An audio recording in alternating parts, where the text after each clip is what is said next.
નમસ્કાર દર્શક મિત્રો, જનરપન ન્યૂઝમાં આપનું સ્વાગત છે। હું છું આપણો મિત્ર કંચન પરમાર। આવો સાંભળીએ આજના મુખ્ય સમાચાર। વડોદરા શહેરમાં આવેલ વીઆઈપી રોડથી વુડા સર્કલ પાસે વગર વરસાદે ભ્રષ્ટાચારના ભૂવાની શરૂઆત થઈ ચૂકી છે।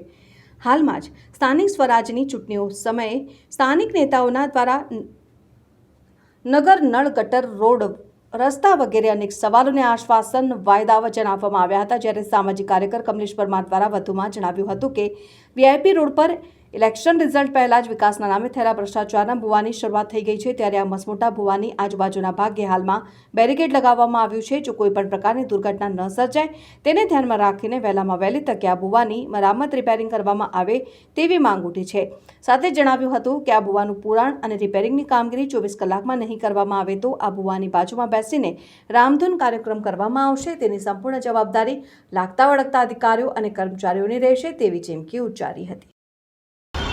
વડોદરા શહેરમાં આવેલ જે વીઆઈપી રોડ જે એરપોર્ટથી જે વુડા સર્કલ જવાનો જે મુખ્ય માર્ગ છે, આ જે ઉર્જિતા હોસ્પિટલ પાસે આજ રોજ ભ્રષ્ટાચારનો ફરીથી એક ભૂવો ધૂણ્યો છે। એટલે કહેવાનો મતલબ કે સ્થાનિક સ્વરાજ્યની ચૂંટણી હતી, નગર નળ ગોટર માટે નિમાયેલી સંસ્થાની એક જવાબદારીમાં આવે છે। પરંતુ હાલમાં તમે જોશો કે જ્યારે કોઈ ગાડી તંત્રી મંત્રી જંત્રી આવતો હોય છે ત્યારે જ આ રોડની જે કહેવાય છે કે જે કામગીરી થતી હોય છે, પરંતુ ક્યાંક ને ક્યાંક લાગી રહ્યો છે કે આજે મસ્ત મોટા પાયે જે ભૂવો પડ્યો છે, આ ભૂવાની અંદર કોઈ મોટી દુર્ઘટના ન સર્જાય તેની ખાસ કરીને તકેદારી રાખી અને વહેલામાં વહેલી તકે આ ભૂવાનું પુરાણ કરવામાં આવે તેવી અમારી ખાસ માંગણી છે।